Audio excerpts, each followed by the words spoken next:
My earliest memories are of my dad's warm smile and the cozy feeling of our small rented apartment. My name is Haley, and until I turned 14, my life was simple in the best way possible. My dad, Mark, had a way of turning ordinary moments into adventures. Even though we lived in a modest apartment, he transformed our tiny balcony into a magical garden and made rainy weekends exciting by building forts in the living room.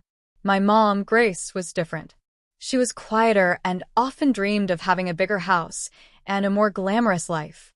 But back then, their differences seemed to balance out perfectly. Mom would often ask me, "Haley, sweetie, do you want to spend the weekend at Grandpa's?" I'd always jump at the chance. Not because I didn't want to be at home, but because Grandpa Jack's house felt like a second home to me. Grandpa's place was an old two-story Victorian house with creaky wooden floors and endless corners to explore. When I'd arrive, he'd greet me with a warm smile and say, "Your mother needs some alone time with your father, and I need my time with my favorite granddaughter." I was more observant than most adults realized. I understood that Mom needed her space and that she and Dad had their own bond to maintain.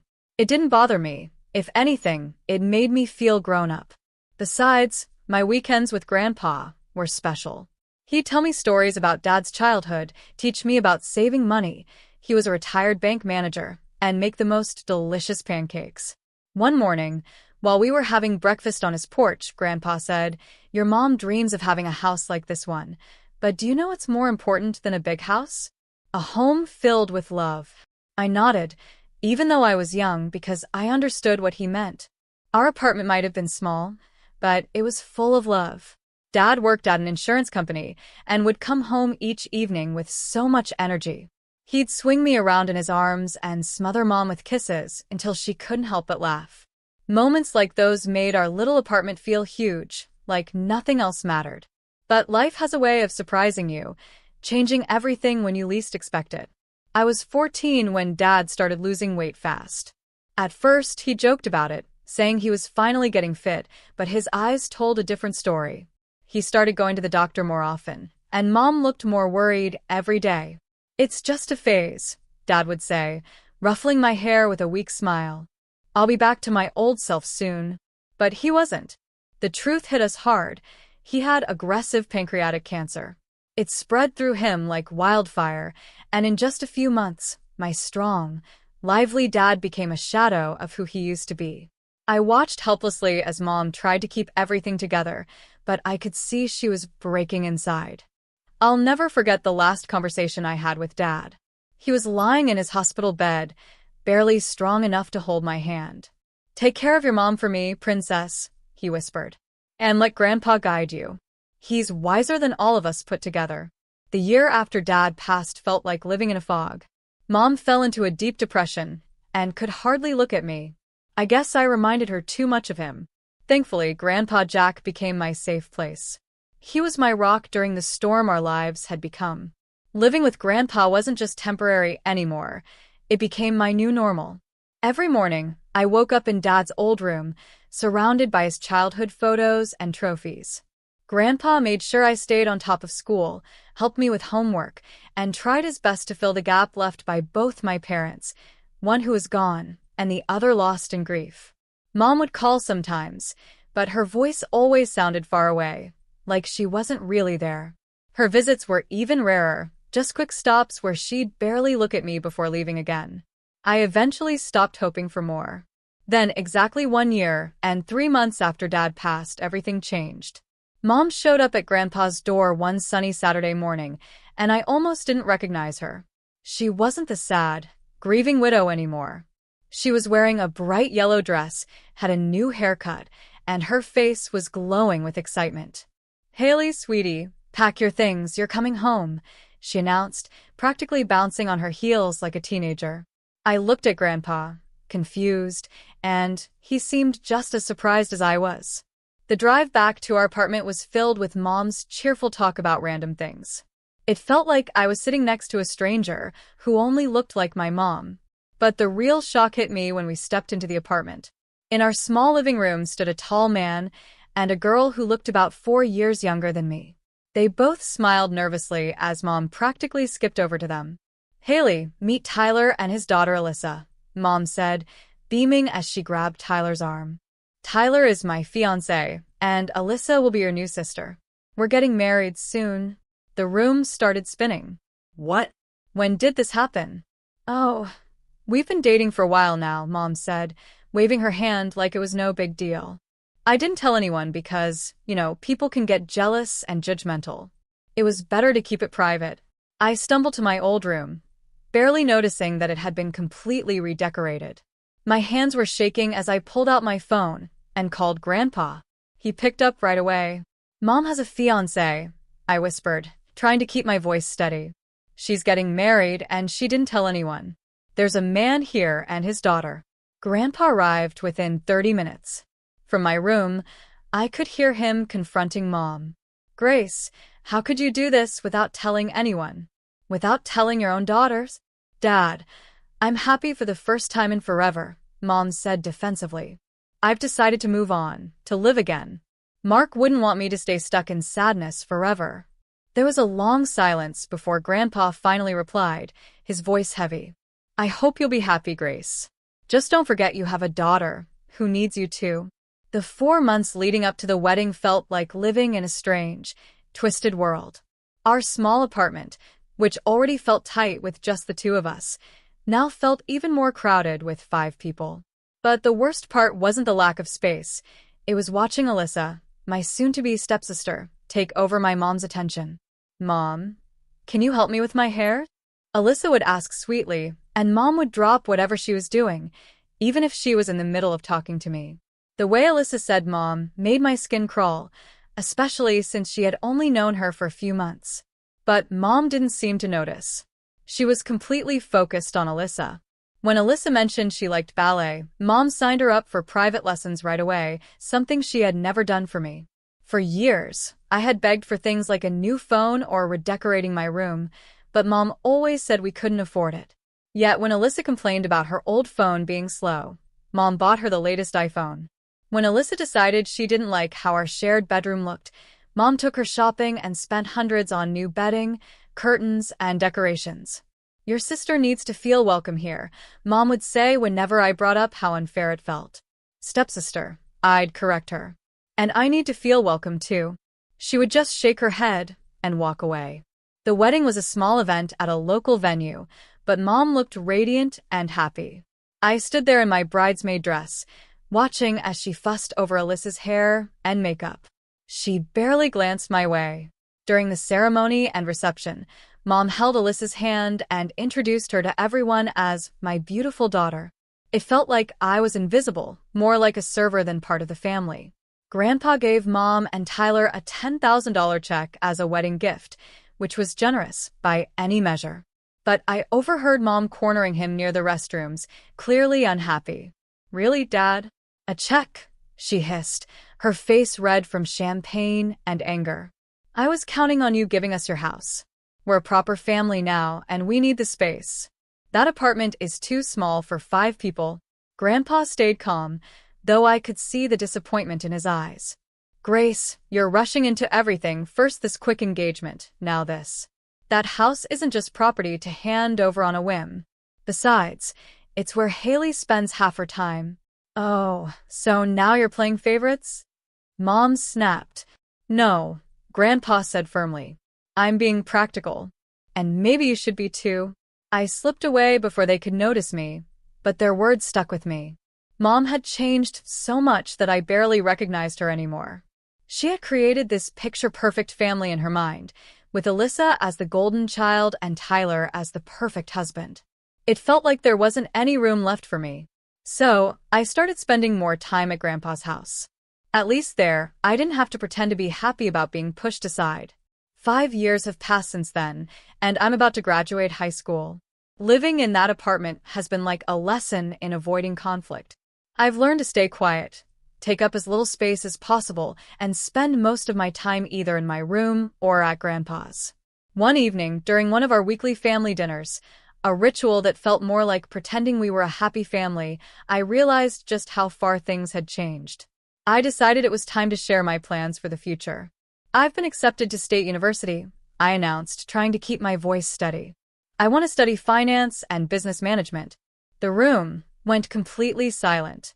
Mom put down her fork, exchanged a look with Tyler, and cleared her throat. Actually, Haley, she said, I think it might be better if you started working after graduation. College isn't necessary for everyone. I stared at her, confused. What are you talking about? Dad set up a college fund for me before he died. He always wanted me to go to college. Mom shifted uncomfortably in her chair. About that fund, Tyler and I have been talking, and we think it would be better to save that money for Alyssa's education. She's so talented, top of her class and everything. She'll need a good university education to reach her full potential. Tyler nodded in agreement. Alyssa has shown remarkable promise in her studies. It would be the right thing to do, Haley. You could work for a few years, save up, and then go to college if you still wanna. It felt like the air had been knocked out of me. The college fund, the last gift my father had arranged for me, they wanted to take that too. That money is mine, I said, my voice trembling with anger. Dad left it specifically for my education. You can't just give it to Alyssa. Don't be selfish, Haley, Mom said, her eyes filling with tears. Alyssa is your sister's stepsister, I interrupted, standing up so fast my chair tipped over. And that money is the last thing I have from Dad. You've given her everything else, my room, your attention, your love, but you can't have this. I won't let you take it. How dare you? Mom said, now crying openly, but I could see through her tears. After everything we've done for you? Alyssa needs this. Alyssa needs? I shouted. What about what I need? What about what Dad wanted for me? The argument ended with slamming doors and tears, mostly Mom's, as she wailed about how selfish I was. After that night, the apartment became even more unbearable. No one spoke to me unless they had to. Alyssa smirked whenever she walked past me, and Tyler wouldn't even look in my direction. On graduation day, I wasn't surprised to see only Grandpa in the audience. He cheered so loudly when they called my name that it almost made up for the absence of anyone else. His proud smile meant more to me than anything my so-called new family could have offered. That evening, I packed up everything I owned. I packed everything I owned into 3 cardboard boxes and an old suitcase. Grandpa helped me load them into his car. Your room is always ready for you, sweetheart, he said as we drove away. Always has been, always will be. I didn't look back. There was nothing left for me there. College became my escape. I threw myself into my studies, determined to make Dad and Grandpa proud. I loved my business and finance classes and worked harder than I ever had before. I started excelling in ways I knew would have made Dad smile. Every evening, I'd call Grandpa to share what I was learning. Tell me about derivatives again, he'd say, even though he probably knew more about finance than my professors. I love hearing you explain it. But as the years went on, I noticed small changes in Grandpa's voice during our calls. He got tired more easily, and his usual sharp wit sometimes seemed dulled. During my visits home, I'd see him wince when he stood up or rub his chest when he thought I wasn't watching. It's just age catching up with me, he'd say when I asked. Nothing to worry about, sweetheart. But I did worry. I started calling him twice a day instead of once, and I drove home every weekend I could, not just during holidays. We'd sit in his kitchen, drinking tea and talking about anything and everything, just like we always had. Sometimes, I'd catch him looking at me with so much love that it made my throat tighten. Then, in the middle of my final semester, Mom called. It was the first time she'd reached out in 5 years. At first, I thought about ignoring it, but something made me pick up. Grandpa died last night, she said, her voice flat and emotionless. The funeral is on Saturday at 3 p.m. at New York Funeral Home. The phone slipped from my hand. I don't remember much of what happened after that, except my roommate finding me curled up on the floor, sobbing uncontrollably. Saturday came too quickly, and not quickly enough. The funeral home was exactly the kind of place Grandpa would have liked, simple but elegant, with big windows letting in lots of natural light. I arrived early, wearing a black dress that felt too tight and uncomfortable. Everything felt wrong because Grandpa wasn't there to make it right. I expected to see Mom and her family, but they weren't there. Instead, I found Mr. Christian, Grandpa's friend from his banking days, organizing the service. "They're running a bit late," he said when I asked. "Your mother called to let me know." The service was beautiful, filled with people who had known and loved Grandpa. They shared stories about his kindness, his honesty, and his humor. I sat alone in the front row, overwhelmed by grief. Halfway through the service, I heard the back door creak open. Mom walked in with Tyler and Alyssa, all dressed in perfectly coordinated black outfits. They sat in the far back, and Mom didn't even look my way. Her face held an expression of polite sadness, but her eyes were scanning the room, assessing and calculating. I turned back to face the front, my tears now burning with not just grief but anger. Even here, even now, she couldn't acknowledge me. She couldn't put aside her spite, not even for one day, to properly mourn her own father. After the service, I drove to Grandpa's house, my home for the past 5 years. But when I arrived, I froze at the sight in front of me. Scattered across the lawn were garbage bags filled with my belongings, my clothes, books, photo albums, everything from my room, thrown out like trash. Some bags had split open, and my things were spilling onto the grass. With trembling hands, I tried my key in the front door, but it wouldn't turn. The lock had been changed. I was still standing there, stunned and helpless, when the door opened. Mom stood in the doorway, still wearing her black funeral dress. But her face was no longer sad. It was triumphant. "Oh, good. You're here to collect your things," she said, as if she were doing me a favor. "This is my house now. Dad's gone, and as his only child, I'm the rightful heir. I've already changed the locks. We're moving in tonight." I stared at her, unable to believe the cruelty of her words. "You couldn't even wait until after the funeral?" I said, my voice shaking. "These are my things. This was my home." "No," she said sharply, cutting me off. "This is my home now. Take your stuff quickly, or it's going in the dumpster." "I need to clear the space for Alyssa's things," Mom said with a cold smile. "She's getting your old room, by the way. She's always wanted a bigger bedroom." I felt numb as I gathered my belongings, shoving them back into the torn bags and trying to pick up the scattered photos of Dad and Grandpa from the grass. Mom stood in the doorway the whole time, watching me like a security guard, as if I might steal something. The drive back to my college dorm was a blur of tears and disbelief. My roommate didn't ask any questions when she saw me. She just helped me carry everything inside. 2 weeks later, I got a call from a law firm. "Miss Johnson, this is Mr. Matthew from Matthew and Partners Law Firm. I'm your grandfather's notary. We need you to come in for the reading of his will. Would Saturday at 11 a.m. work for you?" I agreed, even though I didn't see the point. Mom had made it very clear she was inheriting everything. When I arrived at the notary's office on Saturday, Mom, Tyler, and Alyssa were already there. They sat in leather chairs like they owned the place. Alyssa was examining her nails, while Tyler scrolled through his phone. Mom's eyes narrowed when she saw me. "What are you doing here?" she said loudly, making sure everyone in the room could hear. "You're not needed for this. We're handling family business." Mr. Matthew adjusted his glasses and started reading the will. Jack Mark Mitchell, being of sound mind and body, declare this to be my last will and testament. He began with the usual formalities, and I saw Mom smiling, confident. But that smile froze when he continued. "To my beloved granddaughter, Haley Johnson, I leave my house at 143 Collier Street, along with all its contents, and my entire savings account containing $550,000. The room went completely silent. Then Mom's voice cut through like a knife. "What? This can't be right," she shouted, grabbing the document from Mr. Matthew. Her eyes scanned it frantically. "Where's my part? I'm his daughter." Mr. Matthew calmly took the will back. "Mrs. Waters, your father's wishes are very clear. He leaves everything to Miss Haley Johnson.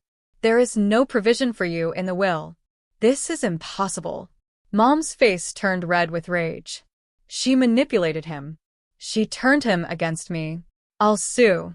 I'll contest this will," Mom shouted. "The will is ironclad," Mr. Matthew replied calmly.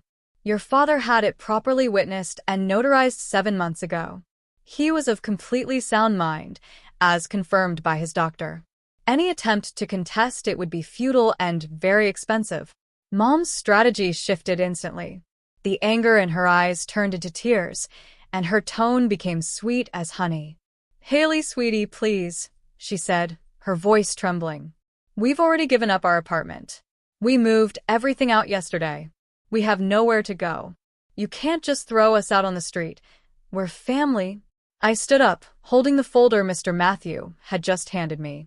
Inside were the deed to the house, the ownership transfer documents, and all the legal paperwork proving I now own the property. Family? I asked quietly, meeting her tearful gaze. Like how you threw all my things onto the lawn before Grandpa was even in his grave. Like how you tried to steal my college fund. Like how you've treated me for the past 5 years. That was different. She started, but I cut her off. This is your problem, not mine. I suggest you start looking for a new apartment, I said firmly, turning to leave. I drove straight to Grandpa's house, my house now, but when I tried the key, it didn't work. Taking out my phone, I called a locksmith and explained the situation. When he arrived, I showed him the notarized documents. I'm the legal owner of this house, I told him, holding up the paperwork. I need you to open these locks and then change them. I want to be the only one with the keys. As the locksmith worked, I went through the house, gathering everything that belonged to Mom, Tyler, and Alyssa. I packed up their clothes, toiletries, and even the posters Alyssa had already stuck on my old bedroom walls. I loaded it all into garbage bags, just like they had done with my belongings days ago. When the locksmith handed me the new keys, I dragged all their bags onto the front porch and arranged them neatly. The irony wasn't lost on me. Their things now sat where mine had been, scattered on the lawn just days before. As the sun began to set, I heard the familiar sound of Mom's car pulling into the driveway. Standing by the living room window, Grandpa's favorite spot for reading the morning paper, I watched as their reactions unfolded exactly as I expected. What is this? Mom's voice shrieked loud enough to be heard through the closed windows. Our things. All our things are outside. I opened the door, but stood firmly in the doorway as they approached. Mom's face was bright red with anger. Tyler looked like he had swallowed something bitter, and Alyssa was already crying her dramatic tears. How dare you? Mom shouted as she stormed up the porch steps. We live here now. You can't do this to us. Actually, I can, I said calmly. This is my house now, legally and rightfully. You need to take your things and leave. We have nowhere to go. Alyssa cried. You should have thought about that before giving up your apartment, I replied coolly. Not my problem. Mom tried to push past me into the house, but I didn't move. Move, Haley. This is ridiculous. This is my father's house. No, I said firmly. It's my house now. If you don't leave with your belongings immediately, I'll call the police and report you for trespassing.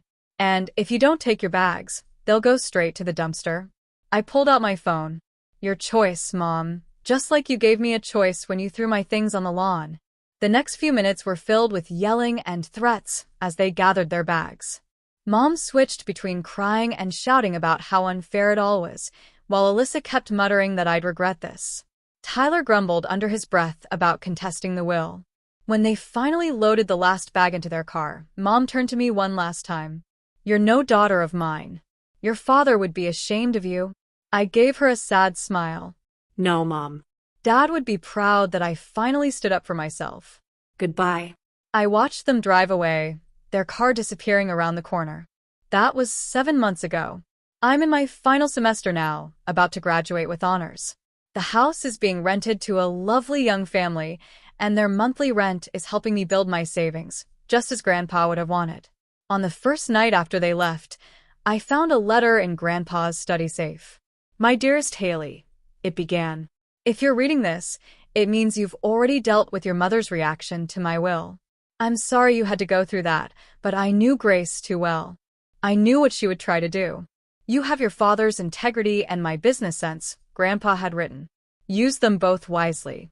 The house is yours to do with as you wish, but promise me you'll keep the family photos in the attic. Some memories are worth keeping, even the painful ones. I kept that promise, along with the others I made to both Grandpa and Dad. Now I'm focusing on my future, letting go of the past, but holding on to the lessons it taught me. Sometimes, family isn't the people you're born to, it's the ones who believe in you, protect you, and help you grow. Mom, Tyler, and Alyssa still live somewhere in the city. I've heard they found a new apartment eventually. They've tried to reach out a few times, usually when they need something, but I don't respond. Some chapters of our lives are better left closed.